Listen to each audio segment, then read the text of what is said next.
Hi there, aloha, and how is everybody today? I'm Chris Aguinaldo from Hawaii Pacific University's Office of University Communications, and welcome to Global Connections with Carlos Juarez. I'm guest hosting today. I'm joined by HPU's Patrick Bratton, and what we want to say is we absolutely love this opportunity here. And Carlos has left some really big shoes to fill, a lot of quality here. So we're here to make sure that we continue to give you good perspective on issues that affect you here in Hawaii and around the world. So rest assured, you will still have a terrific program here. We've got a great set of topics today. Well, there's things happening around the world in Ukraine. We'll also lead off talking about a story that has not been covered, astoundingly, by media, and it should be, the Republic Day visit by President Obama about 2-3 weeks ago. So let's just get right in there. Patrick, you take a look at what's happening throughout the Europe. That's your specialty here. And when you and I were talking about what we would be discussing, you told me that you were surprised that mainstream press did not pick up on the recent Republic Day where President Obama was the guest, and there's some implications there, like they are friends now over there, seem to be picking sides. What's your take on that? And just to recap really quickly why it's significant and a little bit of history, and then why do you think the media didn't think it was sexy? Well, thank you, Chris. I'm glad to be here on Global Connections. Really, what's interesting here is that Obama was a guest of honor at India's Republic Day celebrations the end of January last month. This was mentioned to a degree in the media, but was sort of overshadowed by a lot of the other crisis events that have been going on, both U.S. domestic politics, ISIS in the Middle East, Ukraine, and so on. And unfortunately, I think we lost a lot of the significance of this visit. To understand why this visit is so significant, we have to kind of look back on sort of both U.S. and Indian relations in history. During the Cold War, while India was sort of a leader of the non-aligned movement, it definitely by the 60s and particularly the 70s had a sort of tilt over to the sort of Soviet side of the Cold War. And so the United States and India, the world's most powerful democracy and the world's largest democracy, had relatively frosty relations for most of the Cold War. Since the late 1990s, there's been a push to increase U.S.-Indian ties, both in the security sector and then also in the economic sector as well. And so Obama's visit really foreshadows perhaps a shift in U.S.-Indian relations. Now, in order to kind of frame this, a couple of important symbolic things have to be understood. One, Obama's the first U.S. president to visit India twice during his presidency. It hasn't happened before. And then moreover, the Republic Day, which celebrates the signing of India's constitution, its formation as a republic after independence, is a way that Indian leadership normally showcases where India is moving and which relationships are very important to India coming in the future. And particularly India's sort of role as a leader of the non-aligned movement, sort of anti-colonialism, this sort of thing, inviting sort of the leader of the Western camp to be the guest of honor of the Republic Day is something that people assumed would sort of almost never happen. Now, I do want to ask, how early did they know that Obama was going to be the guest of honor? They made the offer last fall. I think during one of the meetings between Obama and Modi that when we were talking about other issues. Okay, so there was months to simmer before the actual event. Yes, particularly given the costs and logistics of making sure that a U.S. presidential visit would be secure was a lot of burden on already an event that has a great deal of security. So it's something that needed to be planned on both sides for a long time in advance. So again, this is kind of showcasing that perhaps to a degree, India is sort of moving away from its traditional non-aligned stance and looking to have a deeper strategic relationship with the United States. And so January rolls around. There was all sorts of activity, parade, curiously, a tree planting that I heard died. I haven't heard that, but I think I read... That might be bad symbolism. Well, but beyond that, just having the participation, what's going through, if we head east, the country's neighboring that nation as the leader of the free world is there? What's the murmurs in neighboring countries and in the country, and what's your observations? This has set off a degree of murmuring and rippling, particularly from countries that have strained relations with India. So naturally, Pakistan viewed this with concern, yes. And we have our own sort of complicated relationship of balancing deeper engagement with India while we still have this military alliance with Pakistan and a lot of the tensions that go on there. It was also observed in China, and China is very much concerned about the U.S.-India relationship, and also are concerned about whether or not the U.S. and India get too close. So Yes. India itself is also concerned. It doesn't want to be too close to the United States, but it also has certain concerns about China. On the other hand, India also has to work with China. It's really dependent upon China economically, and India, particularly under Modi, is wanting to get a lot of investment both from China and from Japan. I think when we were discussing this earlier, the biggest thing, and whether or not it's symbolic or if this is what's actually being perceived, is the appearance of picking a side. How firm, what kind of ripple effect does that have? I think one thing I'd like to be careful with, while this does indicate, I think, a larger or deeper relationship between U.S. and India, I think the Indians are very careful to not openly sort of pick a side and want to keep their options open, because they need to have a relationship with both the United States and with China and with Japan and other countries.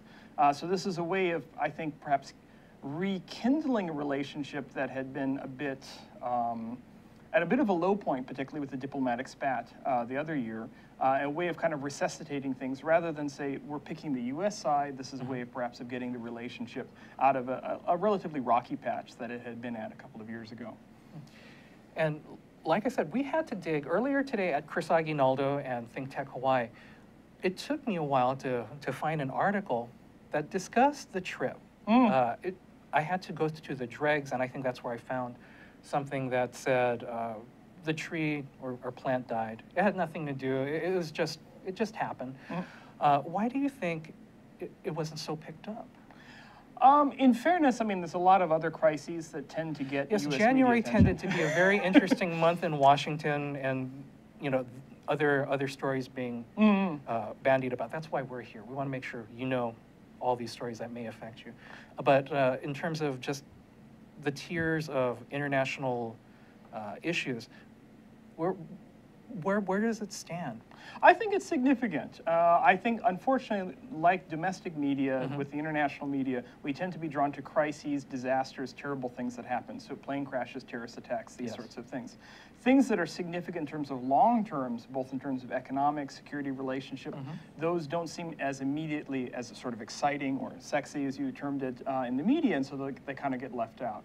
And so there tends to be a feeling, particularly in the American media, there's no story there because something didn't blow up or a tornado didn't strike or there was no scandal in some politician's personal life or something like that. So I think it gets kicked down, which is unfortunate because these are events that will have a much more, I would argue, more significant impact in long term than some of the immediate things like a plane crash and so on.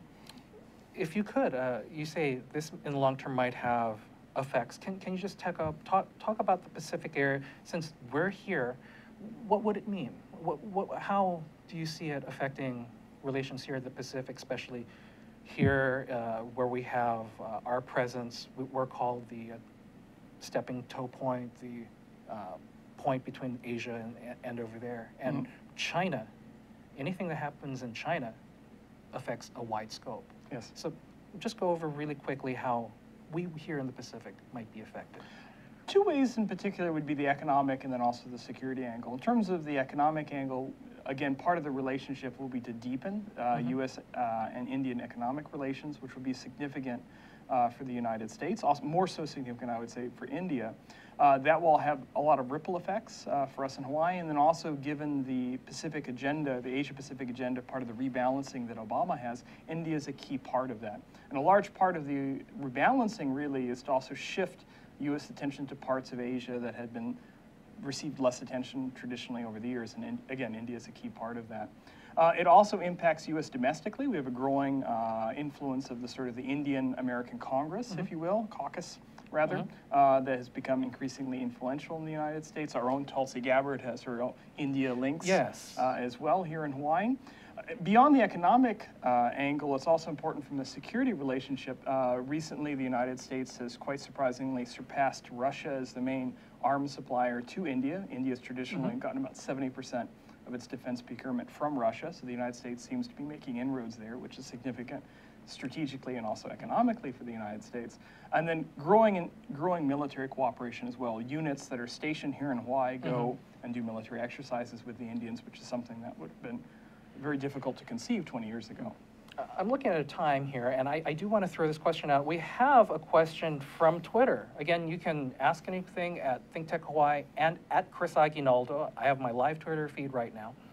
And here's a question from a Jazand Amoto. Thank you, Jazand. How do you think India's cultural religious hierarchy influences its global decisions or work with the U.S.? That's a deep question. That's another show. It is another show. We got 2 minutes. Let's see what we can do with it. How its traditional religious and cultural hierarchy influences global decisions to work with the United States. Complicated. Let's take it in bites then. One way you can think about this on the one angle is Modi comes from the BJP, which is a Hindu revivalist party, sort of the center-right party in India, which has links to RSS and other more sort of Hindu organizations. So that has typically been sort of the party that is more, if I'm to put this kind of crudely, more sort of pro-US, sort of pro-business compared to Congress, which is the center-left party, which tends to have place a more important role in non-alignment and tends to be a little bit more suspicious of the United States. So in the sense, the sort of Hindu revivalist movement, when it looks abroad in terms of foreign policy, sees or would like to have a closer relationship with the United States. This also dovetails with some of the connections those groups have with the Indian diaspora community in places like the United States as well. So from that angle, from a geopolitical sort of political angle, I mean, that would be my response to it. Beyond that would be maybe another show. Oh, that's right. Well, we have lots of shows until Carlos comes back. Maybe we'll take that. I think we're coming up toward the break, and you are here with Global Connections. I'm Chris Aguinaldo from HPU's University Communications Office. I'm joined by Dr. Patrick Bratton. We'll have more here. He's got a very great guest coming, nice guest coming up in the next segment. Again, Chris Aguinaldo on Twitter and at ThinkTech HI. Does that sound good? Sounds good. So you're going to be in the driver's seat, and I'll join you at the bottom of the hour. Look forward to seeing you again, Patrick. Chris. Thank you. All right. We're here with Hunter Haviland because he is a member of our panel on February 26th. We're going to talk about Hawaii, the state of unfunded liabilities. Hi, Hunter. Hi, Jay. So what does it look like from your point of view, being on that panel? Well, part of my work is with the Asia Pacific Center for Regenerative Design. And so with that, we're kind of taking a broader notion of, when we talk about liabilities, what are some of the external factors, right? So if we're talking about sustainability across the globe, resilience to natural disasters, our use of natural resources, and how those things do or don't get incorporated into our current understandings of the state of the state. Yeah, and thus the liabilities and thus the economy. Yeah. So that's February 26th. It's a Thursday. It's at Laniakea. It starts at 12 noon. Come down 11:30 for lunch. Check out our website to sign up, thinktechhawaii.com. Hunter is one of 7 speakers. We'll be trying to talk to some of the others too, let you know what they're going to do. And sign up. We'll see you there. It'll be important. It's one of the most important things we can think of. Aloha. Aloha. Hi, I'm your host on ThinkTech Asia, Bill Sharp. I look forward to you joining us each Monday between 4 and 5 o'clock when we film right here in our studio in downtown Honolulu. The show, ThinkTech Asia, focuses on contemporary events in Asia. And by Asia, we mean anything from Hawaii, south to Australia and New Zealand, west to Pakistan, and as far north as the Russian Far East. Clearly, this is one of the most economically dynamic centers of the world, and we bring you up to date on what's going on in a whole host of countries in this very vital region. We look forward to seeing you. Aloha. Hi, aloha. My name is Chris Leatham, and I host a show called The Economy and You. The show plays every Wednesday at noon, and on my show, I bring on guests who are interested or working in the technology space. And so I'd like you to come and watch the show and learn with me about all the sort of exciting things that we're doing in Hawaii to build and grow our economy ecosystem. So I'd like to say aloha, and I look forward to seeing you on the show. Thank you. Hello, and we're Global Connections on ThinkTech Hawaii. We're back. My name is Dr. Patrick Bratton. I'll be conducting the next section of this show, and we're going to be interviewing one of our alums at HBU, Kira Vinke, who's back on island, who's been busy doing very interesting things related to what we talked about earlier, dealing with India and South Asia and other issues. So I'd like to introduce Kira Vinke. Hi, thank you for having me. Now, Kira, you were an HBU student for several years. You were an international studies major, correct? International relations. Yes. International relations. And what drew you to HBU? Why did you come to HBU in Hawaii? I really wanted to study international relations, and at that time in Germany, there was no place to do so as a bachelor's degree in a bigger city. So actually, there was one recruiter who talked to me about HBU in a small town in northern Germany, and yeah, what really attracted me was the international student body, that there were so many people from different places, and that the class sizes were rather small. So yeah, I applied and I got in, and yeah, I got here. Oh, good, good. Yeah. And then you graduated in 2010, yes, right? Yes, that's correct. What have you been doing since you graduated from HBU? So after my graduation, I basically directly went to graduate school in Germany, and I did a master's in international relations. And it was a program majorly in Berlin at 3 different universities there. And I was also able to do a study abroad again in Madrid, Spain, and one more in India. Oh. So I was twice on a research stay in India, conducting my own research first for my master thesis, and then it was a research, sort of a pre-research for my doctoral thesis. Okay, what was your research on? My master thesis was on corruption in the energy sector. And management of energy, and the other research was on transboundary river management in India. Okay, and you've been, now in your work now, you've been going to India again for more research, correct? Yes. Well, yes, this was the transboundary river management, and that was just like about a year ago or so. And it was really very much interesting to be there as a researcher and to work at Terry University and get in connection with other researchers there. Okay. What were some of your impressions? I mean, I go to India, and one of the things that I say and many other people say is it almost can be sort of sensory overload in a sense. There's so much going on, so much energy, yes. so much vitality. I mean, what was your sort of impressions doing research? Yeah, I mean, I felt very much alive in India. It's really, it is sensory overload. It's something you miss when you come back to Berlin, actually. What I really enjoyed was that the religion was played out on the streets. You can see so many religious processions and such on the streets, and life really takes place outside. So that is something I very much enjoyed. And then as a researcher, there's just so many big changes going on in India as it further develops and it further finds its path for the next years. So there's so many different interesting things one can look at. So that was something that very much interested me, and that there's so many big issues happening right now. Okay, one of the issues you've really focused on is climate change and energy. I was talking a little bit earlier about Obama's visit to India. I mean, there seemed to be some sort of climate change agreement that came out. What do you see moving forward as some of the big climate change or energy challenges and dealing with India? Yeah, one problem is that India is heavily reliant on coal, and they have to do more because already their grid is not sufficiently functioning. There are a lot of blackouts. People who live in India, they actually experience that a lot, the blackouts. So they're going to develop likely more coal, and the problem with that is also that it has very low calorific value. So you have to burn a lot of coal in order to get a certain amount of energy, more so than the normal coal.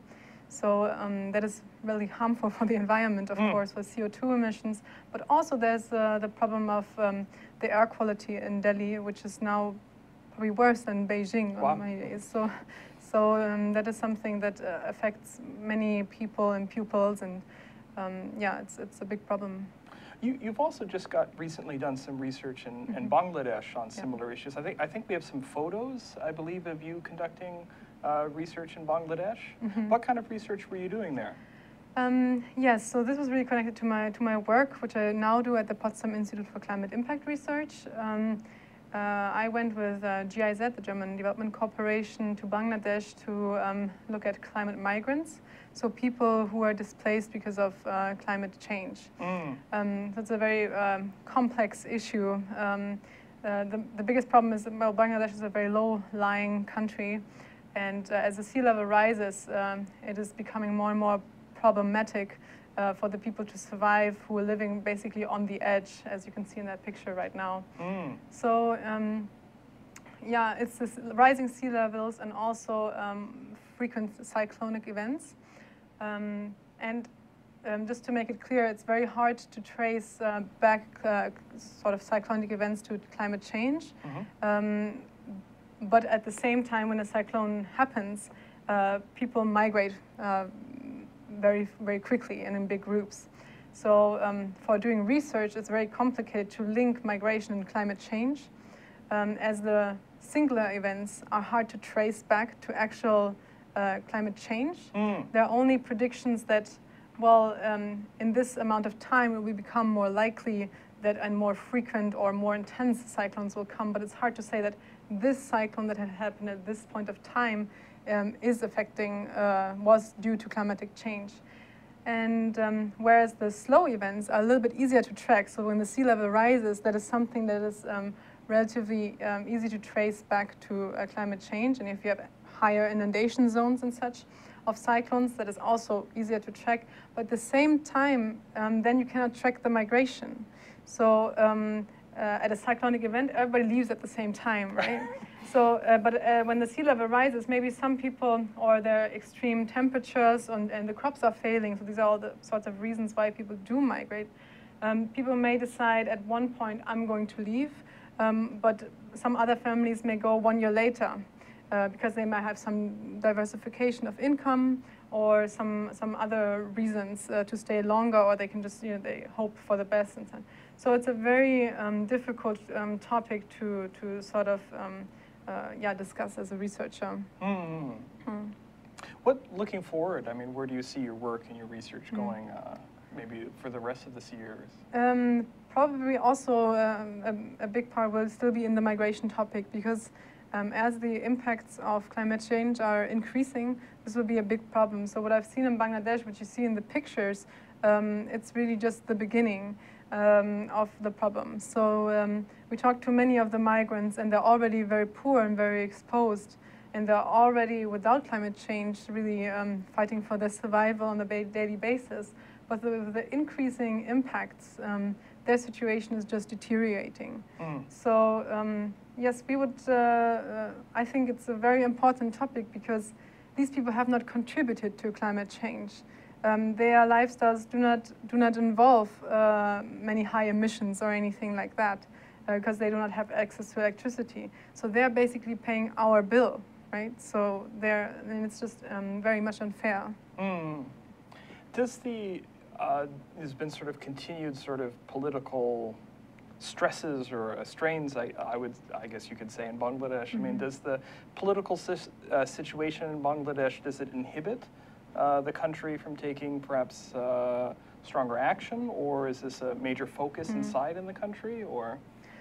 Well, the country is faced with many problems, also one being a very high birth rate. So they have to fight on so many frontiers, right? So they also have some problems with radical Islamist parties rising, and so it's difficult to take action. And a lot of national and as well as international NGOs have been present trying to improve things for the very poor. And there have been improvements. It's not like it hasn't improved at all, but there is a lot of population growth. The country has limited space, so the crowding and such in the cities, especially from people who are now moving from the vulnerable villages on the embankments towards the city, it's just increasing the pressure on the population. and the situation in the cities. So we've talked to town planners and such in the cities who are civil servants, and it's just, they're under so much stress. So these are people who are really doing their best, trying to serve their country. But the situation is not easy, and they have to, work on so many different issues, women, gender problems, poverty. But there's also, Bangladesh is a young country. You see many young people on this picture. There's also a lot of potential for positive things. Yeah. Now that you've been away from, now that you're back in Hawaii, but been away from Hawaii and gone on and done other things, is there perhaps maybe one or two things that you experienced or learned or took away from your Hawaii experience on the whole that have really helped you or influenced you in your professional life? Yeah, very much so. One was definitely that our student body was very international, like I said before, which had drawn me to Hawaii. The other, so for me, it was always really interesting to discuss topics and to sit next to someone from that country. So you talk about issues differently if you have somebody who has, you don't develop so much prejudice. You try to understand more where these people are coming from. So it gave me a great deal of empathy and trying to see things from a different angle. Because if you do international research and work, and like on the pictures you saw a lot of my colleagues who have translated for me for Bangladesh, and to see their lives and to acknowledge their viewpoints, this is something that Hawaii has taught me, really, that being in the classroom and discussing these things with people from the areas, and be humble about your own perception. Okay. If you're thinking in terms of what maybe people could pay more attention to dealing with these issues, is there any, not to turn it into a public service announcement or something, but if people are sort of trying to become, we're more aware, I think, of climate change and some of the effects now.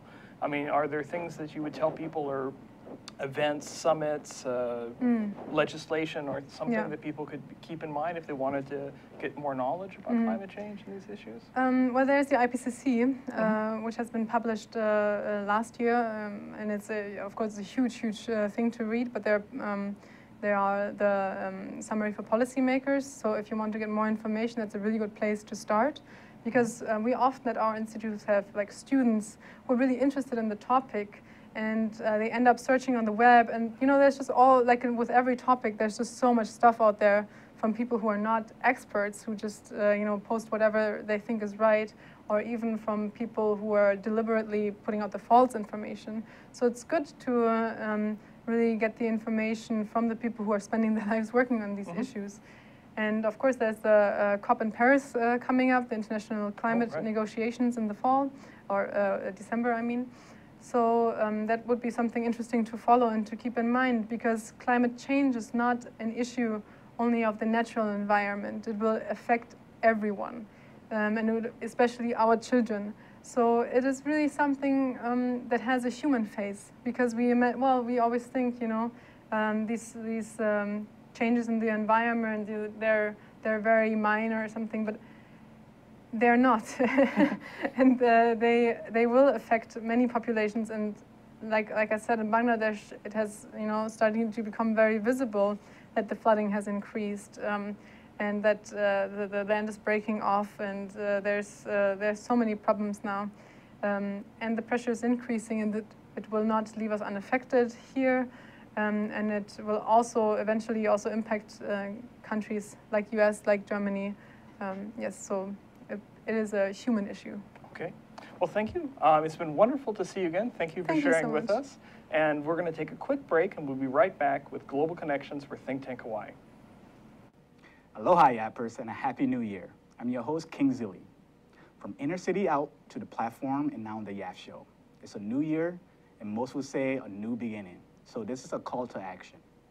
As we promote tech, energy, diversification, and globalism, with ThinkTech Hawaii, the Yap Show is all about advocacy for effective leadership, comprehensive youth policies, programs, and access to knowledge and information for upward social mobility, especially for the historically underprivileged youth.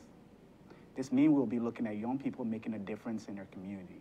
Youth policies here in Hawaii the country, and the world. We want to highlight youth programs that are meeting young people where they are, working together to accomplish a goal or tackle an issue while providing information and access to free educational content for anybody looking to learn on their own time, study for an exam, or simply refresh their memory.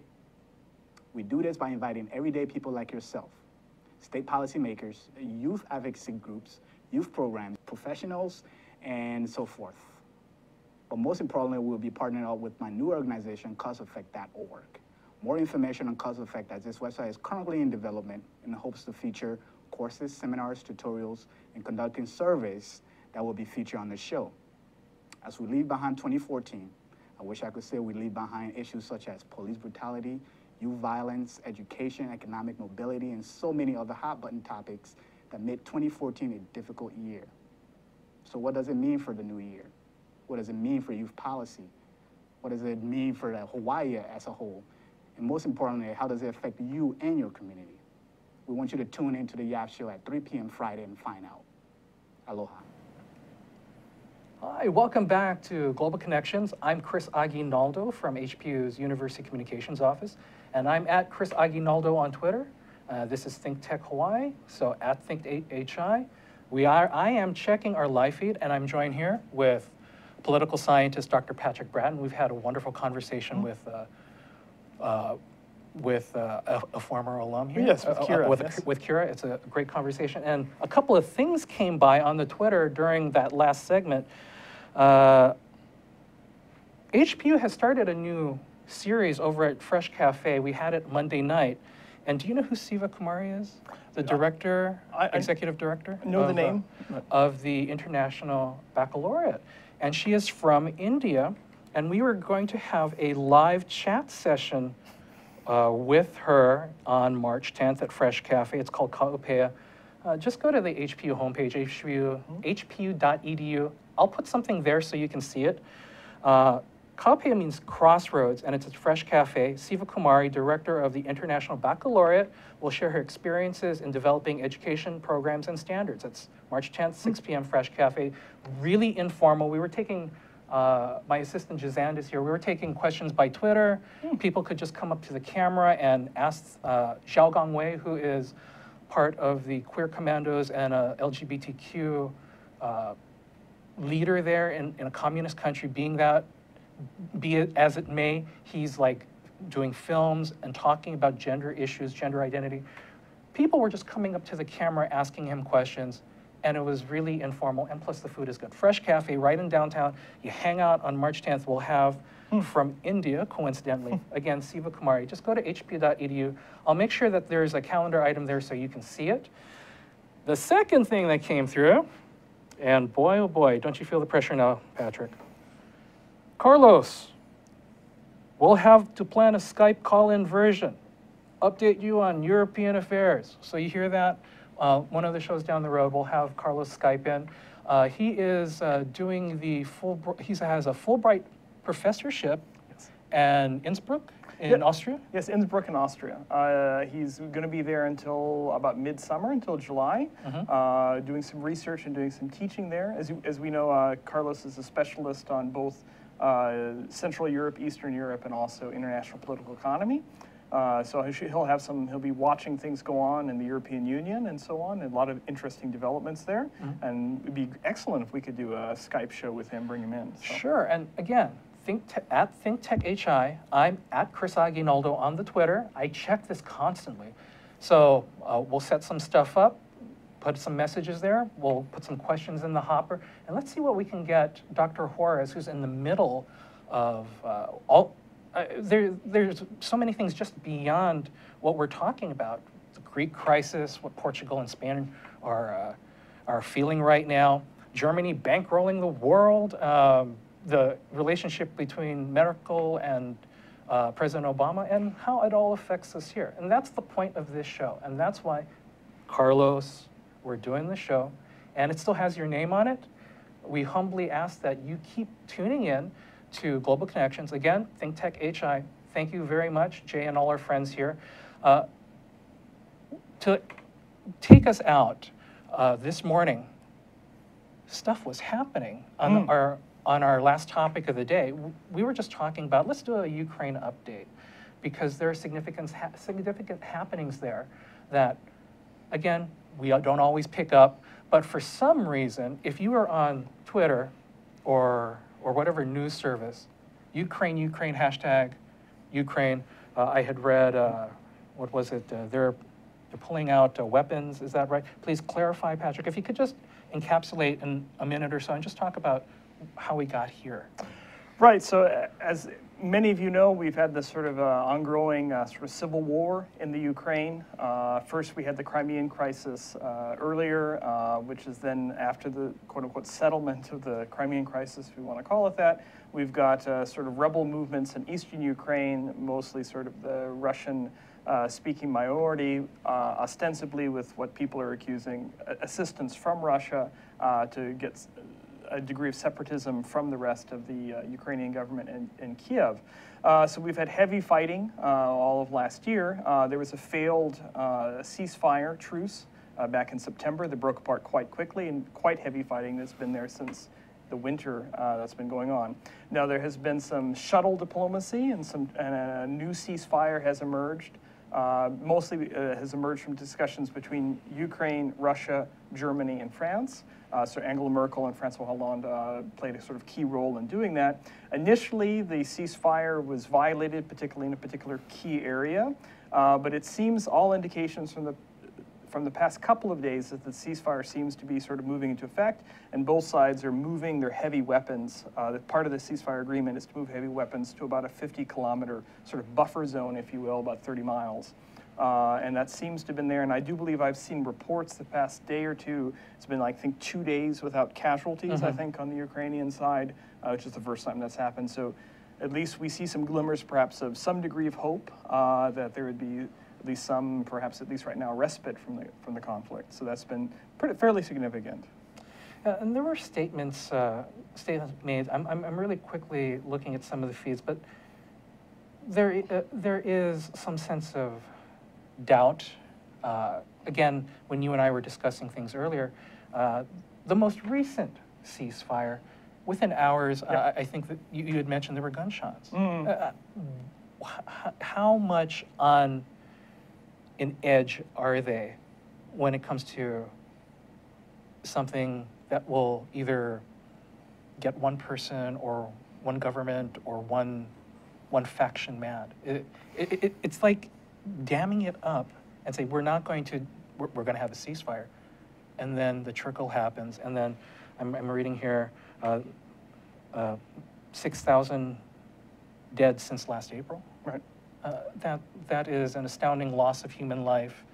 And at HPU, we see, I think you and I were in a class where there's a Russian and Ukrainian. And, oh, what are just the same, she said.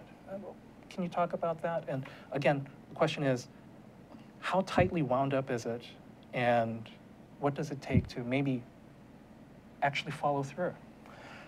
Difficult to say. I think one thing that might have happened, and I say this very hesitantly, is that if both sides feel that militarily they've reached a sort of stalemate, that there's nothing to be gained right now by fighting, it can make this ceasefire perhaps a little bit more likely to hold. Now, that doesn't mean that there will be peace in the long term. A lot of times when you have civil wars, you have a ceasefire truce, and it's merely used to put people in a better position to fight. So I wouldn't get hopes too much in that sense. This happens almost any conflict. Really, what we've seen the past couple of months is the Ukrainian government attempted to do a large offensive, and it didn't get the results that it wanted. On the side of the rebels, they've captured territory and held territory that they've wanted. So probably both sides right now sort of feel, okay, the rebels got what they want, the Ukrainian government didn't get what they wanted, and so there's going to be a respite, probably rearm, re-equip, and wait for better weather, you could imagine. So there might not be that long, but it means that sort of indicates that the ceasefire might hold for a bit longer than the previous one. Because at the end of the day, it sounds sort of obvious, but in order for a ceasefire to work, both parties have to want to not fight. So one party wants to fight, or both parties wants to fight, the ceasefire won't work. And that's just, I mean, it sounds obvious, but it's just something to keep in mind. It does sound obvious, but if we just take a step back and look, whether or not you fire a shot, or you fire a shot, there are costs here. Who wins in the case if the ceasefire doesn't go through? who wins if we do have a ceasefire. And you and I have had lots of conversations. Always in conflict, there are no straight winners and losers. There's always a short-term cost, long-term cost. That's why we see things being given up. While we say, oh, okay, they can have that little piece of territory. There's history behind that, and behind closed doors, they're making these trade-offs. So what happens if we succeed? Who benefits? And if we don't succeed, who benefits? Tricky question. Yes, take it wherever you will, educate, clarify. From indications, because the Ukrainian government wasn't able to recapture the lost territory, if things continue right now with the territory that the rebels hold, ostensibly you could say in the short term the rebels have basically benefiting more from the ceasefire than, say, the Ukrainian government. So that side, the rebel side, and then again, if we go along with the argument, say that Russia is sort of assisting the rebels, then that falls more into sort of what Putin's calculated, if you will, for results. So in the short term, at least, because the Ukrainian government wasn't able to achieve militarily what it wanted, the ceasefire, in a sense, is that they're cutting their losses. They're sort of more on the, if you will, on the losing balance side of that, realistically. The question would be is whether or not there can be an agreement that the Ukrainian government finds acceptable. Is it okay with giving whatever degree of autonomy to these provinces and then moving along with sort of governing sort of the rest of Ukraine? Is that going to be a larger priority than, say, recapturing the territory? And that I don't know. And I'm probably even the government of Ukraine probably doesn't have an exact sort of balance sheet of where they weigh those provinces versus moving on from the war. Another aspect, too, that I maybe like to tease out is that oftentimes, I'll ride my hobby horse for a little bit. One of the things that we often do in the United States or in the West is when we look at a more closed political system, whether it's China or it's Russia, we tend to always imagine that they're long-term strategic thinkers. And so if you read a lot of the commentary about Putin in the Ukraine, there's a kind of assumption that Putin has this long-term chess game. I think that's debatable. I think a lot of times Putin is responding to things and improvising, if you will. So we don't know if there's a long-term plan on the Russian side. Let's plan out a show on that. Okay. How does that sound? Well, we're almost out of time here. I'm really glad that you've decided to tune in. Keep on tuning in. I'm Chris Aguinaldo, Chris Aguinaldo on Twitter. This is ThinkTech HI. This is Global Connections. This is Dr. Patrick Bratton, who will be joining you quite a bit, and we'll rotate some hosts in from Hawaii Pacific University and have other guests from around our community talk about this sort of issues. We want you to take advantage. Take advantage of the Twitter handle, take advantage of contacting us, and we want to make sure that we have a purpose here. We have a lot of knowledge. Patrick is just one of these remarkable people I get to talk with every week, and you've seen him before. We're going to do that more. Patrick's always a pleasure. I will come up to your office a little later this afternoon, and thank you for joining us for Global Connections. I'm Chris Aguinaldo, Patrick Bratton, and Carlos. We want a postcard. We'll talk to you pretty soon. Aloha, everyone. Thank you, and take care.